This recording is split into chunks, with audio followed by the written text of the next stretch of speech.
Hello दोस्तों, स्वागत है आपके अपने यूट्यूब चैनल में। तो चलिए शुरू करते हैं अपनी सीरीज का पहला अध्याय, भारत पर अरब आक्रमण। अरब आक्रमण सुनते ही सभी लोगों के दिमाग में मोहम्मद बिन कासिम का नाम आ जाना चाहिए। ठीक है।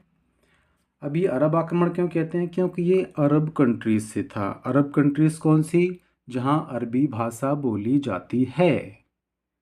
ठीक है। जो भारत का पश्चिमी हिस्सा है, Iran, Iraq, Baghdad, Jordan, UAE, लगभग वो एरिया। ठीक है। तो हम पढ़ते हैं अरब आक्रमण। हमें अरब आक्रमण की जानकारी कहाँ से मिलती है, सबसे पहले ये देखते हैं। अरब आक्रमण की जानकारी के जो मुख्य स्रोत हैं वो है, एक पुस्तक है फुतुह अल बल्दान, दूसरी पुस्तक है चचनामा। ये दो पुस्तकों के नाम याद रखना। चचनामा से कश्मीर के इतिहास की जानकारी भी मिलती है, साथ ही सिंध पर अरब आक्रमण की जानकारी भी मिलती है। अब अरब आक्रमण के कारण क्या थे? दो उद्देश्य समझ आते हैं: धन संपत्ति लूटना, इस्लाम धर्म का प्रचार करना। मोहम्मद बिन कासिम ने आक्रमण किया 712 ईस्वी में। उससे पहले भी कुछ आक्रमण हुए हैं। दोस्तों, मैं उससे पहले बता दूं कि भारत के अरब के साथ व्यापारिक संबंध काफ़ी समय पहले से रहे हैं और व्यापार को बढ़ाने के सिलसिले में छोटे मोटे युद्ध होते रहे हैं। और जो बंदरगाह थे भारत की पश्चिमी सीमा पर, थाना, भड़ौच, देवल, लगभग यहाँ पर इनके आक्रमण हुए, लेकिन वो असफल रहे। उसके बाद अरबों में सबसे महत्वपूर्ण आक्रमण मोहम्मद बिन कासिम का था। तो मोहम्मद बिन कासिम के आक्रमण की परिस्थितियां कैसे बनी, एक कहानी के रूप में समझते हैं। अरब कंट्रीज में खलीफा का पद सबसे बड़ा माना जाता था और उस समय अरब गवर्नर था हज्जाज। दोस्तों, एक घटना हुई। इतिहासकार इस घटना में अपने अलग अलग मत देते हैं। घटना ये थी कि अरब गवर्नर हज्जाज को एक जहाज़ पानी के रास्ते भेजा जा रहा था, अरब सागर के थ्रू। उस जहाज़ को सिंध के कुछ लुटेरों ने लूट लिया था। अब इसी घटना को कई इतिहासकार अलग अलग मत देते हैं। उसमें 3 मत प्रचलित हैं। एक मत है कि श्रीलंका के राजा ने अरब व्यापारियों को, जिनकी हत्या हो चुकी थी इस तरफ, उनकी कन्याओं को जहाज़ में बिठाकर हज्जाज के पास भेजा जा रहा था।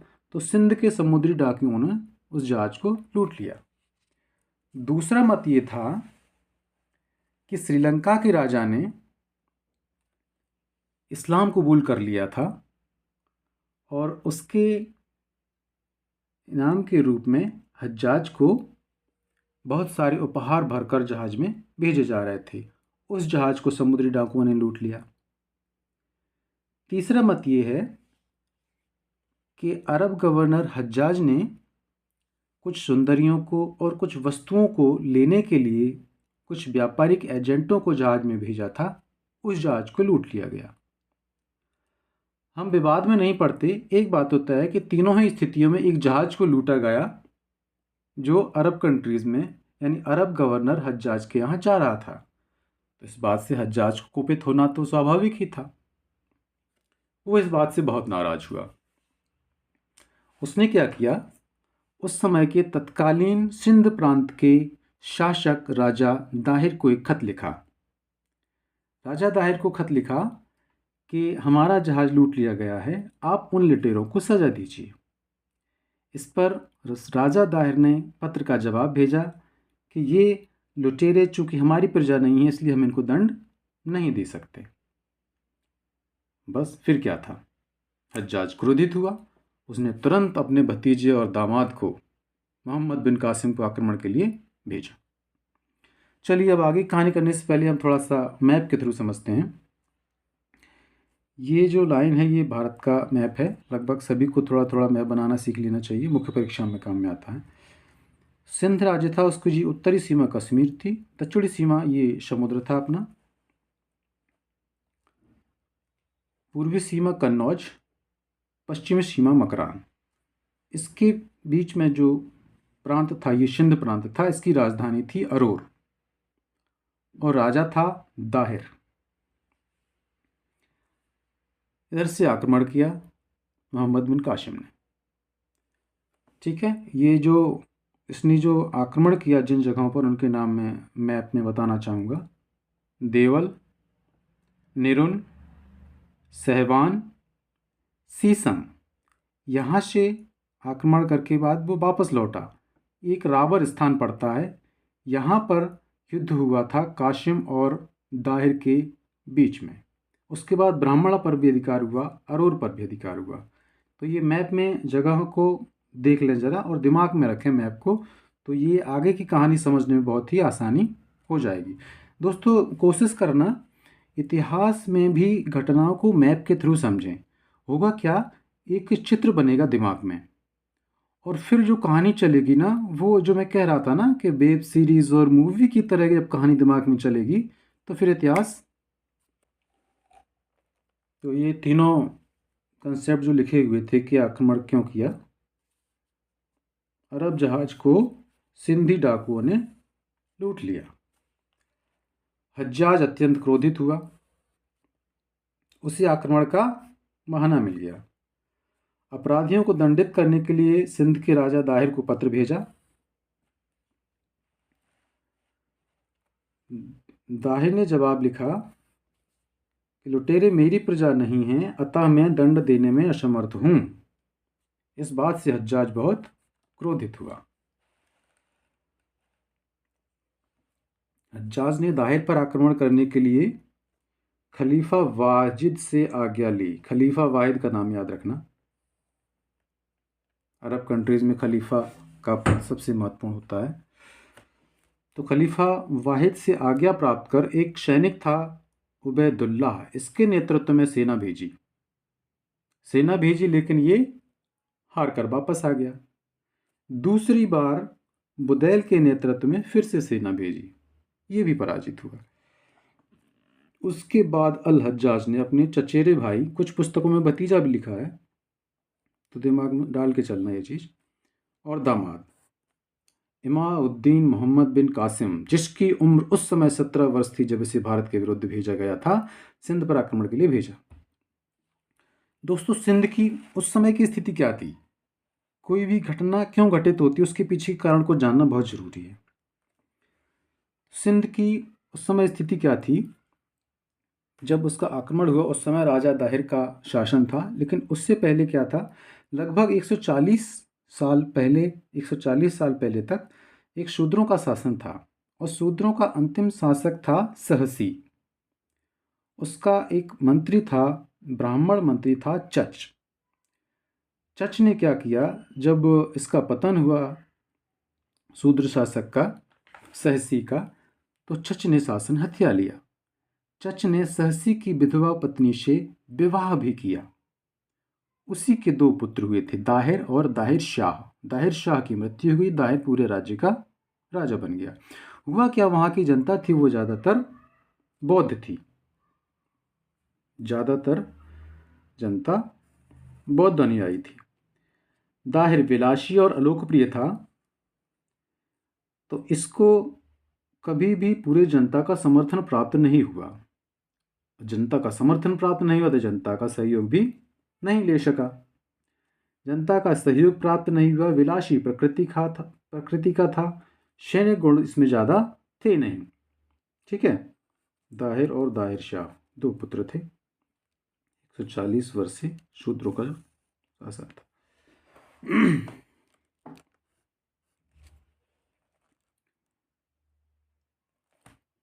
चलिए, सिंध की स्थिति हमने समझ ली। अब हम देखते हैं कि आक्रमणों का क्रम क्या था। दोस्तों, अंत में बताऊंगा कि परीक्षा उपयोगी तथ्य कौन से हैं। अभी सबसे पहला आक्रमण मोहम्मद बिन कासिम का हुआ देवल पर, जो एक बंदरगाह था। देवल की लोकेशन मैप पर कहाँ है अभी हम दिखा चुके हैं, देख लेना आप भी। सिंध का गुप्तचर विभाग बहुत ही अयोग्य था। सिंध में राजा तक ये खबर ही नहीं पहुंची कि दुश्मन सेना हमारी बाउंड्री तक आ चुकी है। राजा दाहिर अपनी राजधानी अरोर, जो देवल से लगभग 150 मील दूर थी, उसमें पड़ा आराम करता रहा। देवल में अरबों की 25,000 सेना और सिंध की सेना मात्र 4,000 थी। देख रहे हो तुलना। नगर का हाँ, एक घटना और महत्वपूर्ण क्या हुई कि नगर का एक प्रमुख मंदिर था, उसके ब्राह्मण ने देशद्रोह किया। उसने क्या किया, उसने अरबों को बताया कि जब तक लाल झंडा जिसके ऊपर ताबीज बंधा है मंदिर के शिखर पर फहराता रहेगा, तब तक नगर को छीना जाना मुश्किल है। क्योंकि वो जानते थे कि जनता का ये मान है, अगर ये मान गिर गया तो जनता तितर बितर हो जाएगी।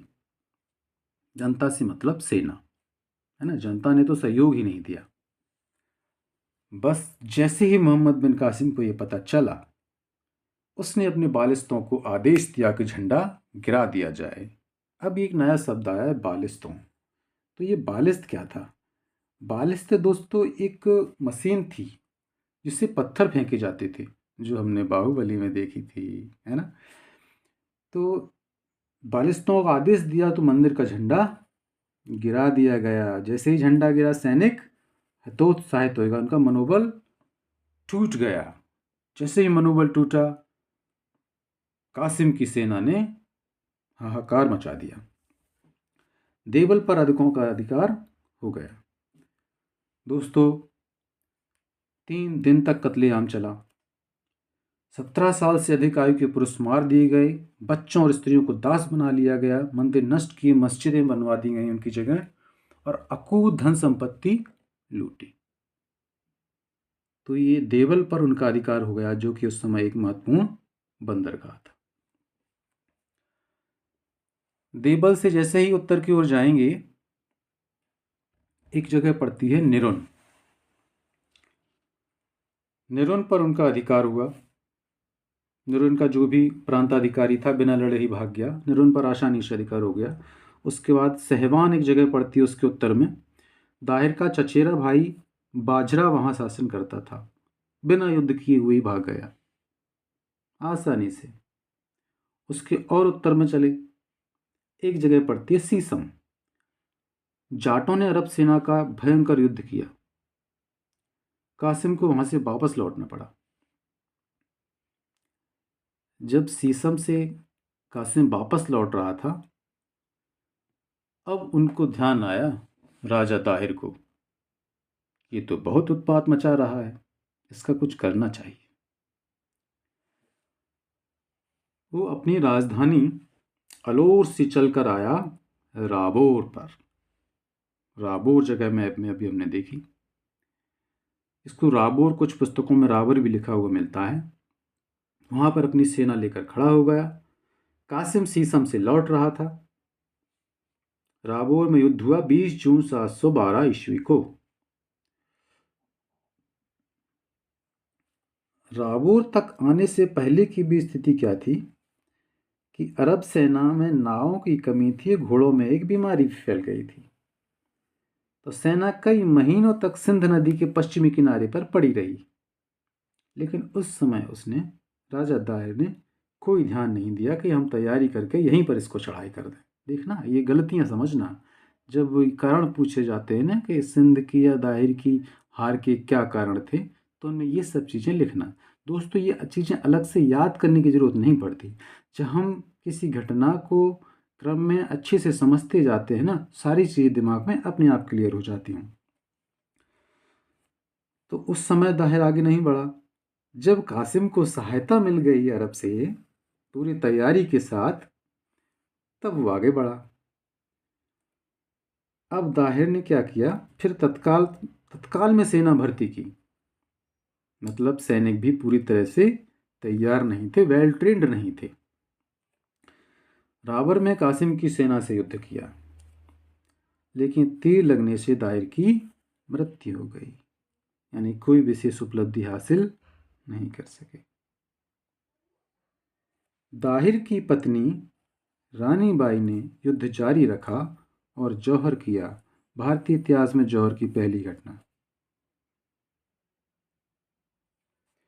दोस्तों जौहर क्या होता है?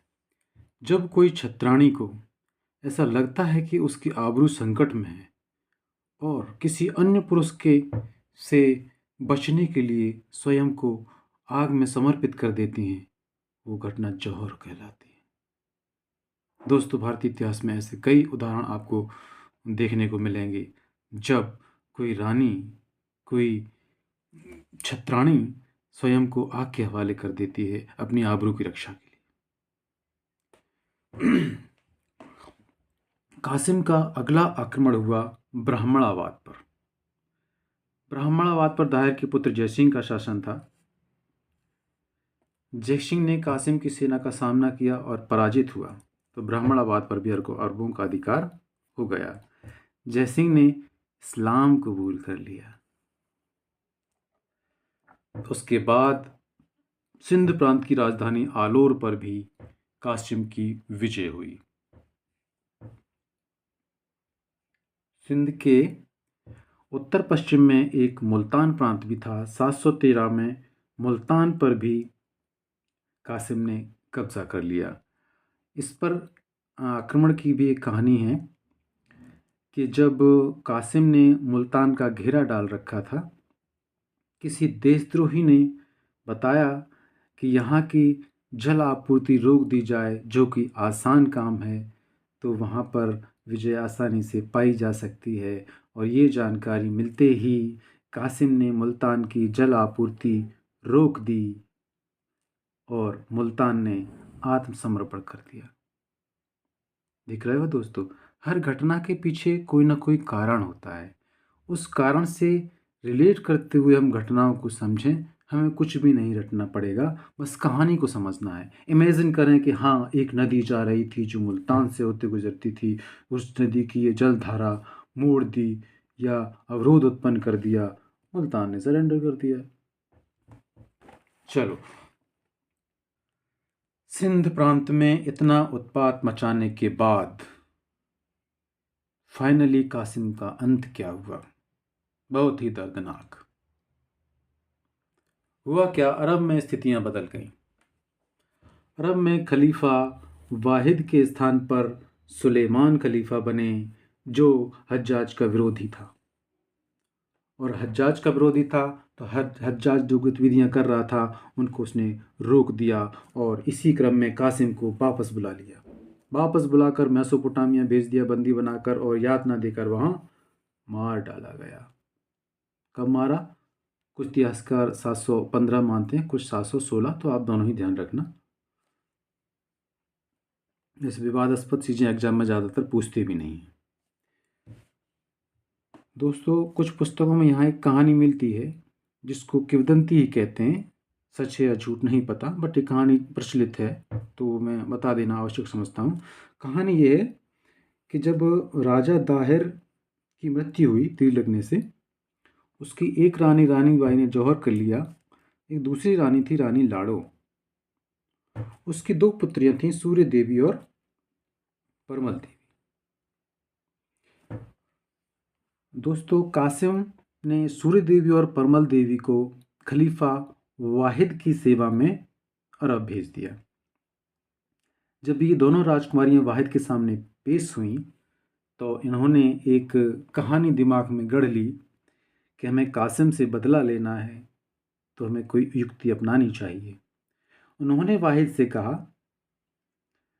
कि श्रीमान, आप शौक से हमारा उपभोग कीजिए, लेकिन एक बात यह है कि आपके पास भेजने से पहले ही कासिम ने हमें अपवित्र कर दिया है। जैसे ही वाहिद ने ये बात सुनी, वो कासिम पर अत्यंत क्रोधित हुआ। कासिम को बुलाया गया, उसकी खाल खींच दी गई, उसको मृत्युदंड दे दिया गया। और उसके बाद ये दोनों राजकुमारियों ने कहा कि ये कहानी हमारी मनगढ़ंत थी। जब ये बताया गया तो वाहिद नहीं, हज्जाज के सामने पेश हुई थी। जब हज्जाज को ये बात पता चली तो हज्जाज ने दोनों राजकुमारियों को घोड़ों की पूंछ से बंधवा कर तब तक घसीटा गया जब तक इनकी मौत नहीं हो गई। ठीक है, ये एक कहानी है, कितनी सच है कितनी झूठ पता नहीं, बट ठीक है जान लो। उसके बाद क्या हुआ, सिंध प्रांत का क्या हुआ, कासिम ने जिन जिन नगरों को जीता वहाँ अपने उत्तराधिकारी, प्रांतपति, नुमाइंदे नियुक्त करता गया था, और उनका शासन भार उसके बाद उसके पुत्र जुनैद ने देखा। जुनैद के बाद शासक हुआ तमीम, जो एक दुर्बल शासक था। उसके बाद सिंध पर अरबों का शासन धीरे धीरे समाप्त हो गया, लेकिन इस पूरी प्रक्रिया में लगभग लगभग 150 साल लगे।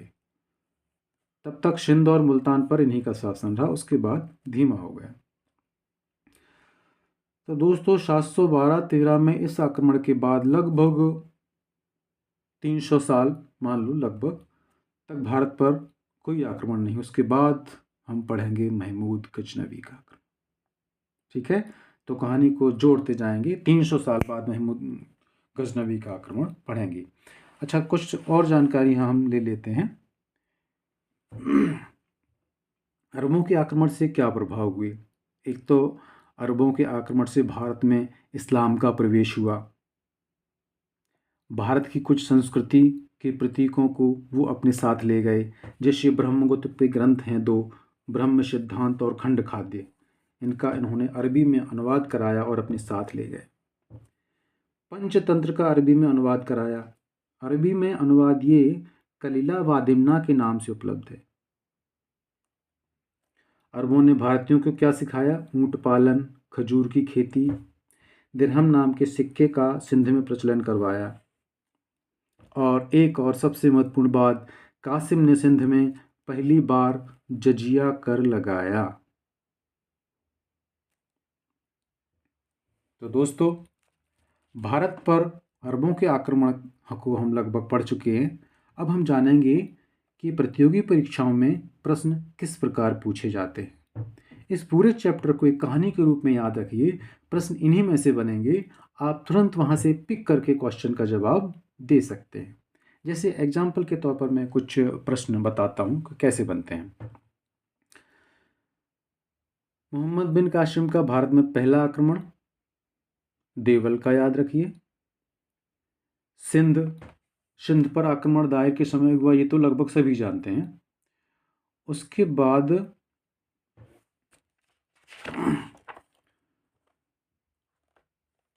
प्रश्न बनेंगे कि इसका आक्रमण कहाँ नहीं हुआ।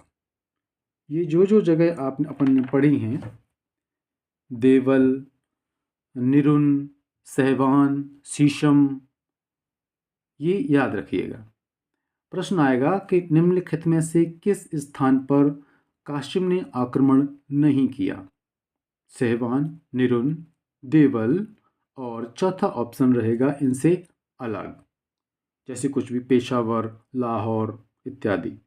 तो हमें पता होना चाहिए कि कहाँ कहाँ आक्रमण किया।